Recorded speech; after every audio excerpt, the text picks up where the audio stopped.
ಜೀವನ ಅಂದರೆ ಎಷ್ಟೋ ವಿಷಯಗಳು ಬರುತ್ತೆ.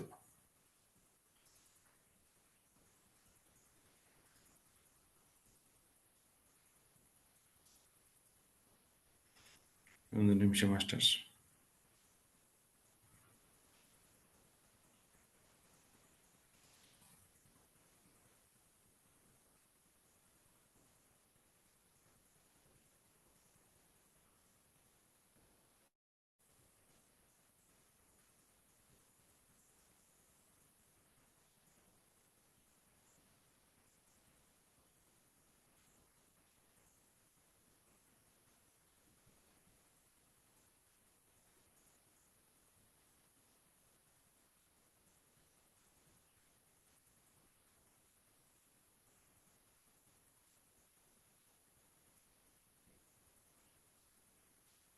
ಓಕೆ,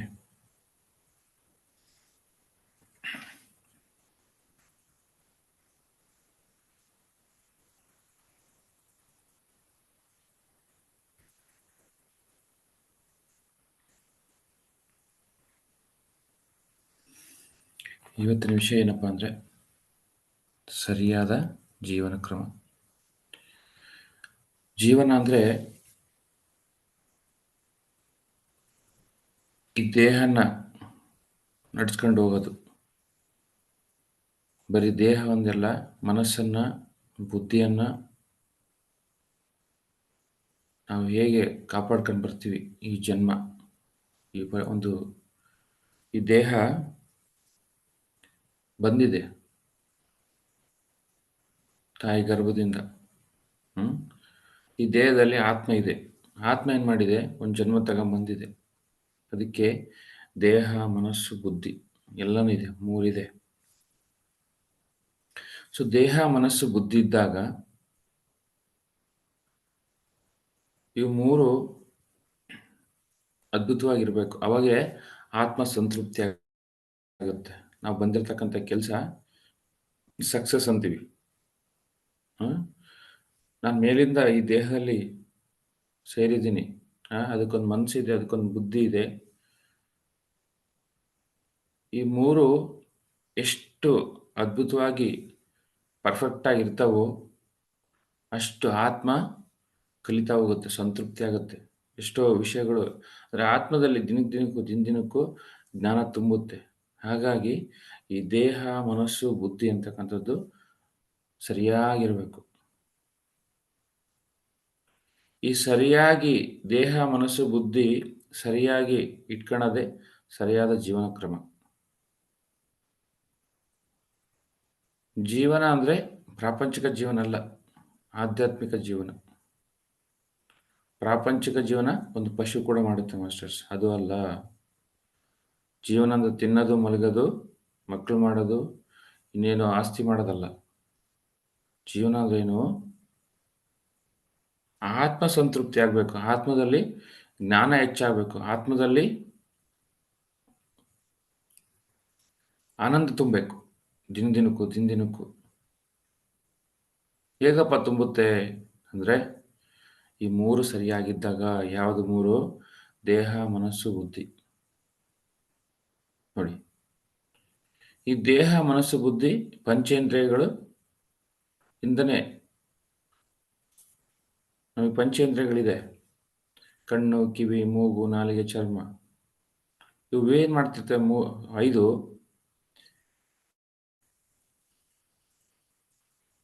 ಆಟ ಆಡ್ತಿರ್ತವೆ ಮನಸ್ಸಿಂದ. ಮನಸ್ಸಿಂದ. ಅವು ಸರಿಯಾಗಿದ್ದಾಗ ಏನಾಗುತ್ತೆ? ನಮ್ಮ ಜೀವನ ಅದ್ಭುತವಾಗಿರುತ್ತೆ. ಆ ಜೀವನ ಅದ್ಭುತವಾಗಿರೋಕ್ಕೋಸ್ಕರ ನಾವು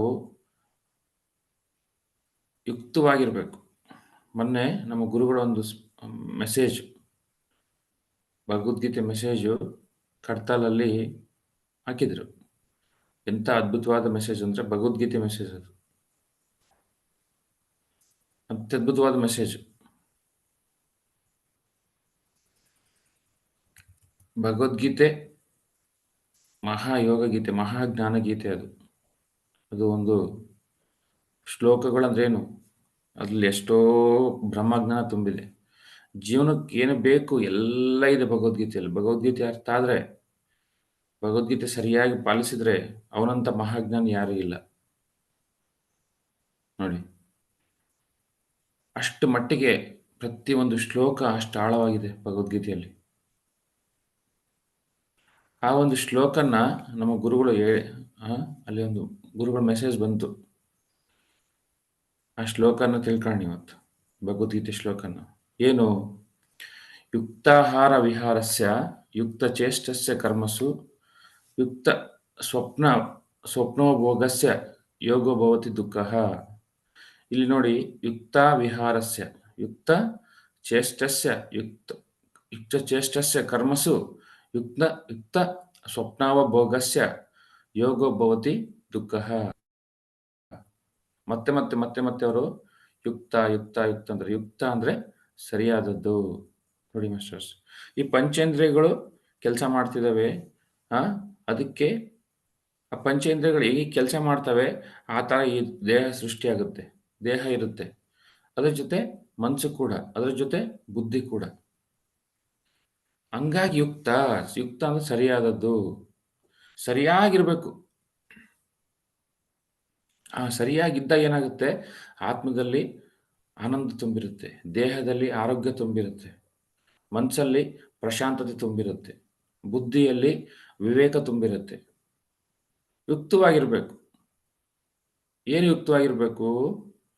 ನಮ್ಮ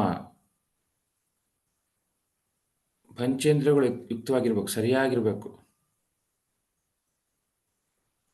ಅವು ಯಾವಾಗ ಸರಿಯಾಗಿರ್ತಾವೋ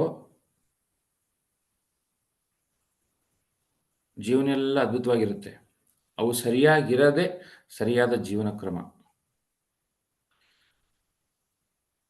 ಏನು ಯುಕ್ತಾಹಾರ ವಿಹಾರಸ್ಯ, ಫಸ್ಟ್ ಹೇಳ್ತಾರೆ ಯುಕ್ತಾಹಾರ ವಿಹಾರಸ್ಯ. 2 ಪದ ಇದೆ ಇಲ್ಲಿ, ಆಹಾರ ವಿಹಾರ. ಯುಕ್ತಾಹಾರ ವಿಹಾರ ನೋಡಿ. ಯುಕ್ತಾಹಾರ ಅಂದ್ರೇನು? ಆಹಾರ ಸರಿಯಾಗಿರ್ಬೇಕು. ಈ ದೇಹಕ್ಕೆ ಹಾಕ್ತಿದೀವಿ ಆಹಾರ ಸರಿಯಾಗಿರ್ಬೇಕು, ಸಸ್ಯಾಹಾರ ಇರಬೇಕು, ರಾಕ್ಷಸನ ಆಹಾರ ಆಗಬಾರ್ದು. ಆಹಾರ ಕೂಡ, ಸಸ್ಯಾಹಾರ ಕೂಡ ಹೇಗಿರ್ಬೇಕು? ಸಾತ್ವಿಕವಾಗಿರ್ಬೇಕು. ಸಾತ್ವಿಕತೆ ಆಹಾರದಲ್ಲಿ. ಒಬ್ಬ ಯೋಗಿಯ ತರ ಆಹಾರ ಇರಬೇಕು. ಹಂಗಾಗಿ ಯುಕ್ತಾಹಾರ ಅಂತ ಹೇಳ್ತಾರೆ ಅವರು. ಶ್ರೀಕೃಷ್ಣ ಪರಮಾತ್ಮ ಯುಕ್ತಾಹಾರ ನೋಡಿ ಮಾಸ್ಟರ್ಸ್. ಆಹಾರ ಎಷ್ಟು ಅದ್ಭುತವಾಗಿರುತ್ತೋ, ಎಷ್ಟು ಸಾತ್ವಿಕತೆ ಇರುತ್ತೋ ಅಷ್ಟು ಗುಣಗಳು ಅಷ್ಟು ಸಾತ್ವಿಕತೆಯಿಂದ ಇರ್ತವೆ. ಈ ದೇಹ ಅಷ್ಟು ಲವಲವಿಕೆಯಿಂದ ಇರುತ್ತೆ, ಮನಸ್ಸು ಪ್ರಶಾಂತ ಇರುತ್ತೆ ನೋಡಿ. ಬುದ್ಧಿ ವಿವೇಕ ತುಂಬಿರುತ್ತೆ. ಬುದ್ಧಿ ವಿವೇಕ ಅಂದ್ರೆ ಏನು ಮಾತಾಡ್ಬೇಕು ಅಷ್ಟೇ ಮಾತಾಡ್ತೀವಿ, ಎಷ್ಟು ಮಾತಾಡ್ಬೇಕು ಅಷ್ಟೇ ಮಾತಾಡ್ತೀವಿ, ಏನು ನೋಡ್ಬೇಕು ಅವೇ ನೋಡ್ತೀವಿ, ಏನು ಕೇಳ್ಬೇಕು ಅವೇ ಕೇಳ್ತೀವಿ, ಬೇಡದಿರೋದು ಕೇಳಲ್ಲ. ದೇಹ ಮನಸ್ಸು ಬುದ್ಧಿ ಇವು ಅದ್ಭುತವಾಗಿರ್ತವೆ. ಜೊತೆಗೆ ವಿಹಾರ ಅಂತ ಹೇಳ್ತಾರೆ ನೆಕ್ಸ್ಟ್. ಯುಕ್ತ ಆಹಾರ ಆಯ್ತು, ಆಹಾರ ಸರಿಯಾಗಿರ್ಬೇಕಂತ ತಿಳ್ಕೊಂಡ್ವಿ. ನೆಕ್ಸ್ಟ್ ಏನು? ವಿಹಾರ. ವಿಹಾರ ಅಂದ್ರೆ ಎಂಜಾಯ್ಮೆಂಟ್. ಈ ಮನ್ಸಿಗೆ ಏನ್ ಬೇಕು? ಮ್ಯೂಸಿಕ್ ಬೇಕು, ಎಂಜಾಯ್ಮೆಂಟ್ ಬೇಕು, ಮೂವಿಗೆ ಹೋಗ್ಬೇಕು, ಮೂವಿ ನೋಡಬೇಕು, ಒಳ್ಳೊಳ್ಳೇದು ಕೇಳಬೇಕು, ಅಂದ್ರೆ ಎಂಜಾಯ್ಮೆಂಟ್ ಬೇಕು. ಮನಸ್ಸು ಖುಷಿ ಖುಷಿಯಾಗಿರ್ಬೇಕು, ಅದು ಕೂಡ ಸರಿಯಾಗಿರ್ಬೇಕು. ಯುಕ್ತಾಹಾರ ವಿಹಾರಸ್ಯ. ಯುಕ್ತ ವಿಹಾರ ನೋಡಿ ಮಾಸ್ಟರ್ಸ್. ವಿಹಾರ ಅಂದ್ರೆ ಎಂಜಾಯ್ಮೆಂಟ್. ನಗು, ಎಂಜಾಯ್ ಮಾಡು, ಬಟ್ ಎಷ್ಟಿರ್ಬೇಕು ಅಷ್ಟಿರಬೇಕು, ಸರಿಯಾಗಿರಬೇಕು, ಕ್ವಾಲಿಟಿ ಇರಬೇಕು, ಅದರಲ್ಲಿ ಕ್ವಾಂಟಿಟಿ ಇರಬೇಕು. ಆಹಾರ ಕೂಡ ಎಷ್ಟು ಬೇಕು ಅಷ್ಟೇ ತಗೋಬೇಕು. ಕ್ವಾಂಟಿಟಿ ಕೂಡ ಇಂಪಾರ್ಟೆಂಟು, ಕ್ವಾಲಿಟಿ ಕೂಡ ಇಂಪಾರ್ಟೆಂಟು. ಸಾತ್ವಿಕತೆ. ಆ ಎಂಜಾಯ್ಮೆಂಟ್ ಕೂಡ ಕ್ವಾಲಿಟಿ ಆಗಿರಬೇಕು. ಏನು ಎಂಜಾಯ್ಮೆಂಟ್? ನೀನು ಎಂಜಾಯ್ ಒಬ್ಬರ ಜೊತೆ ಎಲ್ಲ ಕಲ್ತ್ಬಿಟ್ಟು ಬೆರೆತುಬಿಟ್ಟು ನಗ್ತಾ ಇದೆಯಾ, ಮಾತಾಡ್ತಿದ್ಯಾ, ಅಥವಾ ಇನ್ನೇನೋ ಎಂಜಾಯ್ ಮಾಡ್ತಿದ್ಯಾ, ಒಂದು ಮೂವಿಗೆ ಹೋಗಿದೆಯೋ, ಇನ್ನೇನೋ ಸೆಲೆಬ್ರೇಟ್ ಮಾಡ್ತಿದ್ಯೋ, ಡ್ಯಾನ್ಸ್ ಮಾಡ್ತಿದ್ಯೋ, ಅದು ಸರಿಯಾಗಿರಬೇಕು. ಯುಕ್ತ ವಿಹಾರ ನೋಡಿ. ಇದು ಸರಿ ತಪ್ಪಿದ್ರೆ ಏನಾಗುತ್ತೆ? ನಿನ್ನ ಜೀವನ ಕ್ರಮ ಹಾಳಾಗೋಗುತ್ತೆ. ಭೂಮಿ ಮೇಲೆ ಯಾಕೆ ದುಃಖದಲ್ಲಿದ್ದಾರೆ ಜನಗಳೆಲ್ಲ ಅಂತಂದ್ರೆ, ಯುಕ್ತ ವಿಹಾರ ಇಲ್ಲ, ಯುಕ್ತ ಆಹಾರ ಇಲ್ಲ. ನಾವು ಧ್ಯಾನಕ್ಕೆ ಬರೋಕ್ಕಿಂತ ಮುಂಚೆ ಯುಕ್ತವಾಗಿರ್ಲಿಲ್ಲ ಆಹಾರ ರಾಕ್ಷಸನ್ ಥರ ತಿಂತಾ ಇದ್ವಿ. ಒಬ್ಬ ಕುಂಭಕರ್ಣನ್ ಥರ, ಒಬ್ಬ ರಾವಣಾಸುರನ್ ಥರ ತಿಂತಾ ಇದ್ವಿ. ಧ್ಯಾನಕ್ಕೆ ಬಂದ್ಮೇಲೆ ಏನಾಯ್ತು? ಆ ಕುಂಭಕರ್ಣನ್ ಥರ, ರಾವಣನ್ ಥರ ತಿನ್ನೋದ್ ಬಿಟ್ಟು ಒಬ್ಬ ರಾಮನ್ ಥರ ತಿನ್ನೋದ್ ಕಲ್ತ್ವಿ. ಚೇಷ್ಟೆಗಳು, ಎಂಜಾಯ್ಮೆಂಟ್. ಆ ರಾವಣಾಸುರನ್ ಥರ ಚೇಷ್ಟೆ ಮಾಡಲಿಲ್ಲ, ಒಬ್ಬ ರಾಮನ್ ಥರ ಚೇಷ್ಟೆ ಮಾಡೋದು ಕಲ್ತ್ವಿ. ಹೇಗಪ್ಪ ಕಲ್ತ್ವಿ ಅಂದರೆ ಧ್ಯಾನ ಬಂತು ನಮ್ಮ ಜೀವನದಲ್ಲಿ. ನೋಡಿ, ಯುಕ್ತ ಆಹಾರ ಬಂತು, ತಿಳ್ಕೊಂಡ್ವಿ. ನೆಕ್ಸ್ಟ್ ಯುಕ್ತ ವಿಹಾರ, ಎಂಜಾಯ್ಮೆಂಟ್. ನಾಳೆ ಹೊಸ ವರ್ಷದ ದಿನ ಇದೆ, ಎಂಜಾಯ್ ಮಾಡು. ಹೊಸ ವರ್ಷ ಬಂದಿದೆ, ಸೆಲೆಬ್ರೇಟ್ ಮಾಡು. ಬಟ್ ಹೇಗೆ ಮಾಡಬೇಕು? ಯುಕ್ತವಾಗಿರಬೇಕು. ಬುದ್ಧಿ ಇರಬೇಕು, ವಿವೇಕ ಇರಬೇಕು. ನೋಡಿ ಮಾಸ್ಟರ್ಸ್, ಯುಕ್ತ ಆಹಾರ, ಯುಕ್ತ ವಿಹಾರ, ಯುಕ್ತ ಚೇಷ್ಟಸ್ಯ ಕರ್ಮಸು ಅಂತ ಹೇಳ್ತಾರೆ ಅವರು. ನೆಕ್ಸ್ಟ್ ಪರಮಾತ್ಮ ಏನ್ ಹೇಳ್ತಾನೆ? ಯುಕ್ತ ಚೇಷ್ಟಸ್ಸು ಕರ್ಮಸು. ಕೆಲಸ ಮಾಡ್ತೀಯ, ಕರ್ಮಯೋಗ ಇದೆ, ನಿನಗೊಂದು ಕೆಲಸ ಅಂತಿದೆ ಭೂಮಿ ಮೇಲೆ. ಈ ದೇಹನ ರಕ್ಷಿಸೋಕ್ಕೋಸ್ಕರ, ನಿನ್ನ ಸಂಸಾರನ ಕಾಪಾಡ್ಕೊಳಕ್ಕೋಸ್ಕರ ಒಂದು ಕೆಲಸ ಮಾಡ್ತಿದ್ಯಾ, ಅಲ್ಲಿಂದ ದುಡ್ಡು ಬರ್ತಿದೆ ನಿನಗೆ. ಎಷ್ಟು ಬೇಕು? ಯುಕ್ತವಾಗಿರಬೇಕು ಕೆಲಸ. ನೋಡಿ, ಹೆಚ್ಚಿರಬಾರ್ದು, ಕಡಿಮೆ ಇರಬಾರ್ದು. ದೇಹಕ್ಕೆ ಅತಿಯಾದ ಕೆಲಸನೂ ಕೊಡಬಾರ್ದು, ಕಡಿಮೆನೂ ಕೆಲಸ ಕೊಡಬಾರ್ದು. ಯುಕ್ತವಾಗಿರಬೇಕು, ಬ್ಯಾಲೆನ್ಸ್ಡ್ ಆಗಿರಬೇಕು. ನೋಡಿ ಮಾಸ್ಟರ್ಸ್, ಎಂಥ ಅದ್ಭುತವಾದ ಶ್ಲೋಕ ಇದು. ಎಲ್ಲ ಇದೆ ಶ್ಲೋಕದಲ್ಲಿ. ಯುಕ್ತ ಆಹಾರ, ಯುಕ್ತ ವಿಹಾರ, ಯುಕ್ತ ಚೇಷ್ಟಸ್ಯ ಕರ್ಮಸು. ಕರ್ಮ, ಕೆಲಸ. ನನ್ನ ಹತ್ರ ನಾನು ಫ್ರೆಶ್ ಆಗಿದ್ದೀನಿ ಅಥವಾ ನನ್ನ ಹತ್ರ ಶಕ್ತಿ ಇದೆ ಅಂತ 24 ಅವರ್ಸ್ ಕೆಲಸ ಮಾಡಿದ್ರೆ ಏನಾಗುತ್ತೆ? 24 ಡೇಸ್ ಮಲಗ್ತೀಯ ಮತ್ತೆ ನೀನು. ಅಂದ್ರೆ ಎಷ್ಟು ಮಾಡ್ಬೇಕು ಕೆಲಸ? ನೋಡಿ, ಅಂದ್ರೆ ಕೆಲಸ ಮಾಡು, ಸೋಮಾರಿ ಆಗ್ಬೇಡ ಹಂಗಂತ ಕಡಿಮೆನೂ ಮಾಡಬೇಡ, ಜಾಸ್ತಿನೂ ಮಾಡಬೇಡ, ಮಧ್ಯ ಮಾರ್ಗ. ನೋಡಿ ಮಾಸ್ಟರ್ಸ್, ಕರ್ಮ ಹೆಂಗಿರ್ಬೇಕು? ನಾನು ದುಡಿಬೇಕಂತ ದೇಹನ ಸರಿ ನೋಡ್ಕೊಳ್ಳದೆ, ಮನಸ್ಸನ್ನ ಸರಿ ನೋಡ್ಕೊಳ್ಳದೆ, ಬುದ್ಧಿನ ಮಿತಿ ಇಟ್ಕೊಳ್ಳದೆ, ಬರೀ ಕೆಲಸ ಅಂತ ಮಾಡಿದ್ರೆ ಏನಾಗುತ್ತೆ? ಇರೋದೆಲ್ಲ ಕಳ್ಕೊಂತೀವಿ. ಎಲ್ಲನೂ ಬ್ಯಾಲೆನ್ಸ್ಡ್ ಆಗಿರ್ಬೇಕು. ಕೆಲಸ ಕೂಡ ಬ್ಯಾಲೆನ್ಸ್ಡ್ ಆಗಿರ್ಲಿ. ನೋಡಿ, ಯುಕ್ತ ಚೇಷ್ಟಸ್ಯ ಕರ್ಮಸು ಅಂತ ಹೇಳ್ತಾರೆ. ಆ ಕರ್ಮ ಅಂತಕ್ಕಂಥದ್ದು ಬ್ಯಾಲೆನ್ಸ್ಡ್ ಆಗಿರ್ಬೇಕು. ಬರೀ ಕೆಲಸ ಅಂದ್ರೆ ಏನಾಗುತ್ತೆ? ಈ ಆತ್ಮಕ್ಕೆ ನೀನು ಏನು ಆನಂದ ಕೊಡಲ್ಲ. ಸುಮ್ಮನೆ ದೇಹನ ದಣಿಸಿ ದೇಹನ ಮೆತ್ತು ಮಾಡ್ತೀಯ. ದೇಹ ಕುಂದೋಗ್ಬಿಡುತ್ತೆ, ಬೇಗ ಹಾಳಾಗ್ಬಿಡುತ್ತೆ ದೇಹ. ದೇಹದಲ್ಲಿ ರೋಗಗಳು ತುಂಬುತ್ತವೆ ಬರೀ ಕೆಲಸ ಅಂತಂದ್ರೆ. ದೇಹದ ಕಡೆ ನೀನು ದೇಹ ಧರ್ಮ ಪಾಲಿಸಲ್ಲ, ಮನಸ್ಸಿನ ಧರ್ಮ ಪಾಲಿಸಲ್ಲ. ದೇಹಕ್ಕೆ ನೀನು ಒಳ್ಳೆ ಟೈಮ್ ಟು ಟೈಮ್ ಆಹಾರ ಕೊಡಲ್ಲ, ಟೈಮ್ ಟು ಟೈಮ್ ನೀರು ಕೊಡಲ್ಲ, ದೇಹನ ಸರಿಯಾಗಿ ನೋಡ್ಕೊಳಲ್ಲ. ಹೆಚ್ಚೆಚ್ಚು ಕೆಲಸ ಮಾಡಿದ್ರೆ ಮನಸ್ಸಿಗೆ ಎಂಜಾಯ್ಮೆಂಟ್ ಕೊಡಲ್ಲ. ನಿನ್ನ ಫ್ಯಾಮಿಲಿ ಜೊತೆ ಟೈಮ್ ಸ್ಪೆಂಡ್ ಮಾಡಲ್ಲ, ಮಕ್ಕಳ ಜೊತೆ ಟೈಮ್ ಸ್ಪೆಂಡ್ ಮಾಡಲ್ಲ. ಎಂಜಾಯ್ಮೆಂಟ್ ಸಂಸಾರದಲ್ಲಿ ಎಂಜಾಯ್ ಮಾಡು ನೀನು. ನೋಡಿ, ಬರೀ ಕೆಲಸ ಅಂದ್ರೆ ಏನಾಗುತ್ತೆ? ಇವೆಲ್ಲ ಹಾಳಾಗ್ತವೆ. ಏನು ಹಾಳಾಗ್ತವೆ? ಈ ದೇಹ ಹಾಳಾಗುತ್ತೆ, ಮನಸ್ಸು ಹಾಳಾಗುತ್ತೆ, ಬುದ್ಧಿ ಹಾಳಾಗುತ್ತೆ. ಬ್ಯಾಲೆನ್ಸ್ಡ್ ಆಗಿರು, ಯುಕ್ತವಾಗಿರು, ಸರಿಯಾಗಿರು. ನೋಡಿ ಮಾಸ್ಟರ್ಸ್, ಯುಕ್ತ ಚೇಷ್ಟಸ್ಯ ಕರ್ಮಸು, ಯುಕ್ತ ಆಹಾರ, ಯುಕ್ತ ವಿಹಾರ, ಯುಕ್ತ ಚೇಷ್ಟಸ್ಯ ಕರ್ಮಸು. ಕರ್ಮ ಯುಕ್ತವಾಗಿರ್ಲಿ, ಸರಿಯಾಗಿರ್ಲಿ. ಎಷ್ಟು ಮಾಡ್ಬೇಕು ಕೆಲಸ ಅಷ್ಟು ಮಾಡು. 8 ಅವರ್ಸು, 10 ಅವರ್ಸು, ಓಕೆ. ನಾನು 24 ಅವರ್ಸ್ ಕೆಲಸ ಮಾಡ್ತೀನಿ ಅಂದ್ರೆ ಏನಾಗುತ್ತೆ? ದೇಹ ಎಲ್ಲ ಹಾಳಾಗೋಗುತ್ತೆ. ನೆಕ್ಸ್ಟು ಯುಕ್ತ ಆಹಾರ ಆಯಿತು, ಎಂಜಾಯ್ಮೆಂಟ್ ಆಯಿತು, ವಿಹಾರ ಆಯಿತು, ಯುಕ್ತ ಚೇಷ್ಟಸ್ಯ ಕರ್ಮಸು, ಕೆಲಸ ಆಯಿತು. ನೆಕ್ಸ್ಟ್ ಇದಕ್ಕೆ ಬರ್ತಾರೆ ಅವರು, ಯುಕ್ತ ಸ್ವಪ್ನಾವಭೋಗಸ್ಯ. ನೋಡಿ, ನೆಕ್ಸ್ಟ್ ಒಂದು ವಿಷಯ ಇದೆ. ಸ್ವಪ್ನದ ಕನಸಲ್ಲ ಇಲ್ಲಿ. ಸ್ವಪ್ನ ಅಂದ್ರೆ ನಿದ್ದೆ. ಈ ಕಣ್ಣಿಗೆ ನಿದ್ದೆ ಕೊಡು, ದೇಹಕ್ಕೆ ವಿಶ್ರಾಂತಿ ಕೊಡು. ಎಷ್ಟು ಕೊಡಬೇಕು ಅಷ್ಟು ಕೊಡು, ಹೆಚ್ಚು ಬೇಡ, ಕಡಿಮೆ ಬೇಡ. 10 ಅವರ್ಸ್ ಬೇಡ ನಿದ್ದೆ, 5 ಅವರ್ಸು, 3 ಅವರ್ಸು, 4 ಅವರ್ಸು, ಡಿಪೆಂಡ್ಸ್. ನಿನಗೆ ಎಷ್ಟು ಬೇಕನ್ಸುತ್ತೆ ದೇಹಕ್ಕೆ ಆ ಬುದ್ಧಿ ಕೆಲಸ ಮಾಡಬೇಕು. ಸೋಮಾರಿ ಥರ ಮಲಗೋದಲ್ಲ. ಹಂಗಂತ ನಿದ್ದೆನೂ ಕೂಡ ತ್ಯಾಗ ಮಾಡೋದಲ್ಲ. ಬೇಕು, ಎಷ್ಟು ಬೇಕು ಅಷ್ಟು. ಯುಕ್ತ ಸ್ವಪ್ನ ಅಂತ ಹೇಳ್ತಾರೆ ಅದಕ್ಕೆ ಅವರು. ಯುಕ್ತವಾಗಿರಲಿ, ನಿದ್ದೆ ಕೂಡ ಸರಿಯಾಗಿರಲಿ. Quality, quantity 2 matter. Qualitative sleep, ಒಳ್ಳೆ ಸ್ಲೀಪ್ ಇರಬೇಕು. ಅದೇ ಥರ ಕ್ವಾಂಟಿಟಿ ಎಷ್ಟು ಬೇಕು ಅಷ್ಟು ನಿದ್ದೆ. ನೋಡಿ ಮಾಸ್ಟರ್ಸ್, ಅದ್ಭುತವಾಗಿದೆ ಇದು. ಊಟದ ಬಗ್ಗೆ ತಿಳ್ಕೊಂಡ್ವಿ, ಎಂಜಾಯ್ಮೆಂಟ್ ಬಗ್ಗೆ ತಿಳ್ಕೊಂಡ್ವಿ, ಕೆಲಸದ ಬಗ್ಗೆ ತಿಳ್ಕೊಂಡ್ವಿ, ನಿದ್ದೆ ನೋಡಿ. ಯಾಕೆ ಇವೆಲ್ಲ ಹೇಳ್ತಾರೆ ಅಂದರೆ ಜೀವನ ಸರಿಯಾಗಿರುತ್ತೆ, ಅದ್ಭುತವಾಗಿರುತ್ತೆ. ಇವೆಲ್ಲ ಸರಿಯಾಗಿದ್ರೆ ನಿದ್ದೆ ಬೇಕು, ಎಷ್ಟು ಬೇಕು ಅಷ್ಟು ಮಾಡು. ಹೆಚ್ಚು ಮಾಡಬೇಡ, ಕಡಿಮೆ ಮಾಡಬೇಡ. ನೆಕ್ಸ್ಟು